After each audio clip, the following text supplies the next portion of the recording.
नमस्कार दोस्तों, आप सभी का एक बार फिर से स्वागत है मेरे चैनल भक्ति मंत्र में। दोस्तों, अक्सर हम सभी के मन में सकारात्मक विचार कम और नकारात्मक विचार ज़्यादा आते हैं। आज मैं आपको एक कथा बताती हूँ जो सुनने के बाद आपके सोचने का नजरिया ही बदल जाएगा।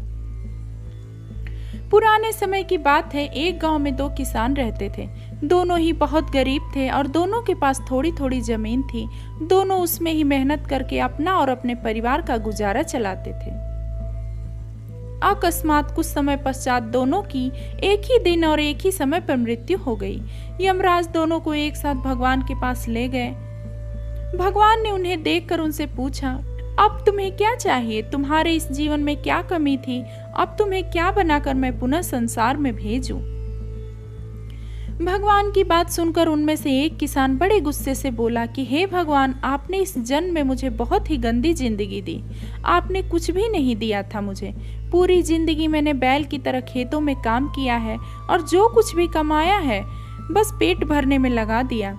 ना ही मैं कभी अच्छे कपड़े पहन पाया और ना ही कभी अच्छा खाना खा पाया। जो भी पैसे कमाता था कोई आकर के मुझसे लेकर चला जाता था और मेरे हाथ में कुछ भी नहीं आया।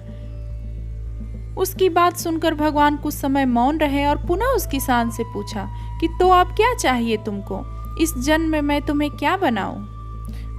भगवान का प्रश्न सुनकर वह किसान पुनः बोला, भगवान आप कुछ ऐसा कर दीजिए कि मुझे कभी किसी को कुछ भी देना ना पड़े। मुझे तो केवल चारों तरफ से पैसा ही पैसा मिले। अपनी बात कहकर वह किसान चुप हो गया। भगवान ने उसकी बात सुनी और कहा, तथास्तु, तुम अब जा सकते हो। मैं तुम्हें ऐसा ही जीवन दूंगा जैसा तुमने मुझसे मांगा है। उसके जाने पर भगवान ने पुनः दूसरे किसान से पूछा कि तुम बताओ, तुम्हें क्या बनना है? तुम्हारे जीवन में क्या कमी थी और तुम क्या चाहते हो? उस किसान ने भगवान के सामने हाथ जोड़ते हुए कहा कि हे भगवान, आपने मुझे सब कुछ दिया, मैं आपसे क्या मांगू? आपने मुझे एक अच्छा परिवार दिया, मुझे कुछ जमीन दी जिस पर मेहनत से काम करके मैंने अपने परिवार को एक अच्छा जीवन दिया। खाने के लिए आपने मुझे और मेरे परिवार को भरपेट खाना दिया। मैं और मेरा परिवार कभी भूखे पेट नहीं सोए। बस एक ही कमी थी मेरे जीवन में जिसका मुझे अपनी पूरी जिंदगी अफसोस रहा और आज भी है। मेरे दरवाजे पर कभी कुछ भूखे और प्यासे लोग आते थे भोजन मांगने के लिए, परंतु कभी कभी मैं भोजन न होने के कारण उन्हें खाना नहीं दे पाता था और वो मेरे द्वार से भूखे ही लौट जाते थे। ऐसा कहकर किसान उदास हो गया। भगवान ने उसकी बात सुनकर उससे पूछा, तो अब क्या चाहते हो तुम? इस जन्म में मैं तुम्हें क्या बनाऊं? किसान भगवान से हाथ जोड़ते हुए विनती की कि हे प्रभु, आप कुछ ऐसा कर दो कि मेरे द्वार से कभी कोई भूखा प्यासा ना जाए। भगवान ने कहा, तथास्तु, तुम जाओ, तुम्हारे द्वार से कभी कोई भूखा प्यासा नहीं जाएगा। अब दोनों का पुनः उसी गांव में एक साथ जन्म हुआ और दोनों बड़े हुए। पहला व्यक्ति जिसने भगवान से कहा था कि उसे चारों तरफ से केवल धन मिले और मुझे कभी किसी को कुछ देना ना पड़े, वह व्यक्ति उस गांव का सबसे बड़ा भिखारी बना।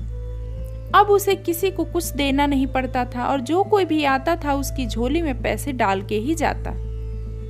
और दूसरा व्यक्ति जिसने भगवान से कहा था कि उसे कुछ नहीं चाहिए, केवल इतना हो जाए कि उसके द्वार से कभी कोई भूखा प्यासा ना जाए, वह उस गांव का सबसे बड़ा अमीर आदमी बना। तो दोस्तों, हर बात के दो पहलू होते हैं, सकारात्मक और नकारात्मक। अब ये आपकी सोच पर निर्भर करता है कि आप चीजों को नकारात्मक रूप से देखते हैं या सकारात्मक रूप से। अच्छा जीवन जीना है तो अपनी सोच को अच्छा बनाइए, चीजों में कमियां मत निकालिए, बल्कि जो भगवान ने दिया है उसे स्वीकार करके उसका आनंद उठाइए और हमेशा दूसरों के प्रति सेवा का भाव रखिए। तो दोस्तों, आपको ये वीडियो कैसी लगी आप कमेंट में ज़रूर बताएं और ऐसे ही ज्ञानवर्धक वीडियो के लिए मेरे चैनल को सब्सक्राइब करना बिल्कुल न भूलें।